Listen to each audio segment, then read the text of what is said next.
కల్వకుంట్ల కవిత గారికి ముందుగా మా ఛానల్ తరపున శుభాకాంక్షలుల్లా.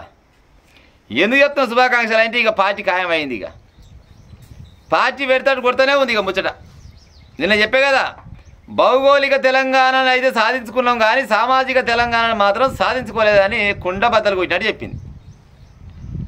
నాకు తెలిసి రాత్ర కేసీఆర్ ఇంకా 2 పెగులు ఎక్కడే తాగొచ్చు. పాడైపోని అమ్మ నా పెళ్ళి బిడ్డే గిత పెద్ద మాటనే. 10 ఏళ్ళు నేను అధికారం వెళ్తే ఇంకా సామాజిక తెలంగాణ రాకుండా వస్తున్నా, నా బిడ్డకే డౌట్ వచ్చిందంటే జనాలకు ఎంత డౌట్ రావచ్చు. అందుకోసం కూడా కొట్టినేమో నన్ను అనుకోవచ్చు ముసలోడు.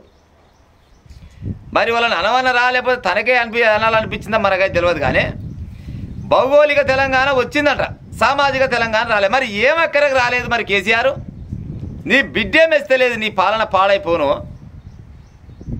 సామాజిక తెలంగాణ మయ్య వల్ల కాలేదంటే ఈమె వల్ల అవుతుంది, ఇక ఈమె కూడా ఒక పార్టీ పెడుతుంది అని చెప్పకనే చెప్పినట్టే కదా ముచ్చట. అలానే పేదోళ్ళు ఉన్నారు, పెద్దోళ్ళు ఉన్నారు, మళ్ళీ పోతే ఎన్నో రకాల కార్మికులు, కర్షకులు, ఎస్సీలు, బీసీలు, ఎస్టీలు వీళ్ళకు ఎవరికి న్యాయం జరగలేదు అని చెప్పకనే చెప్పింది. అంటే నిన్నవన్న కవితక్కనైతే దగ్గర రానియలే. ఇక ఓపిక పాడైపోయిన ఎంతగానో ఓపిక పడ్డవాను, ఓపిక బయటకాడికి పట్టింది. ఇక నా వల్ల కాదు అనుకున్నట్టుంది, ఇక గుద్దనే గుద్దిసి పెట్టింది ముచ్చట. అంటే అర్థమైంది, ఇవాళ కాకుండా ఇంకా 4 రోజులకైనా కానీ ఇక పార్టీ పెడుతున్నట్టే లెక్క. అటు భావం దగ్గర రానిచ్చే కాలం లేదు, ఇటు అక్కన దగ్గర రానిచ్చే కాలం లేదు. కేటీఆర్ లేకపోతే కేసీఆర్ ఇద్దరే అయితే అటు. ఇక ఈ పార్టీలో నాకైతే ఏమి పెద్దగా ఎన్ని రోజులు ఉన్నా కానీ జెండాలు మోసేదే ఉన్నది. అందుకోసమనే నేను సపరేట్ పోతా అని చెప్పగానే చెప్తున్నట్టు కొడుతుంది. మొన్న క్లియర్గా చెప్పింది ముచ్చట. మన ఏమంటుంది, అన్యందాల మాత్రం తెలంగాణ అభివృద్ధి చెందలే అంటది. అభివృద్ధి చెందలే అంటే కారణం ఏంది? గత ప్రభుత్వం వల్లే అన్నట్టు లెక్క. మరి ఇంటోళ్ళకే నచ్చనప్పుడు బయట వాళ్ళకి ఎట్లా నచ్చని చెప్పు ప్రజలారా. పెట్టు వాక్క, నువ్వు ఎట్లనే చేసి ఒక కొత్త పార్టీ పెట్టు. నువ్వో పార్టీ పెట్టాలి, మీ బావో పార్టీ పెట్టాలి, మీ అయ్యా అంటే ఇక ఆల్రెడీ ఇక బీఆర్ఎస్ పట్టుకొని ఇక ఉంటాడు. కానీ అసలు ఆ బీఆర్ఎస్ పార్టీ ఈ పేరు నామకరణం చేసిన దాని నుంచే తలిగింది పాడైపోను. అసలు ఆ టీఆర్ఎస్ పేరు ఎందుకు మార్చిరో, దానికి కొనవై బీఆర్ఎస్లో ఏం పనికి పెట్టిరో.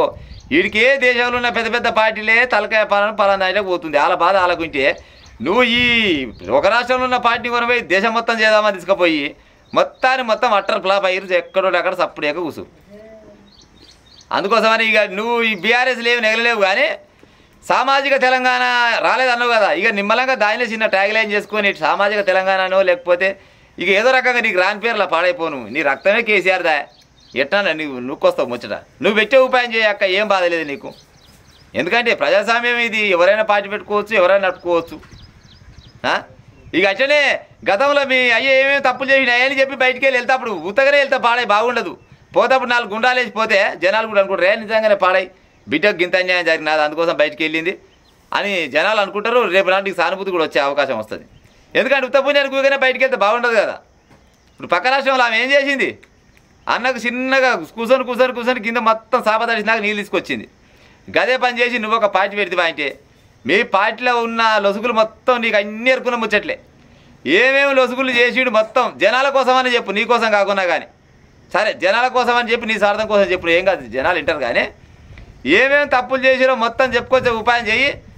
ఈ తెలంగాణ రాష్ట్రానికి రాబోయే కాలంలో కాబోయే ముఖ్యమంత్రి కవిత ఖాయం లెక్క కొడుతున్నా చూడబోతే పక్క. ఎందుకంటే అక్క నీ ముఖం కళ ఉన్నది.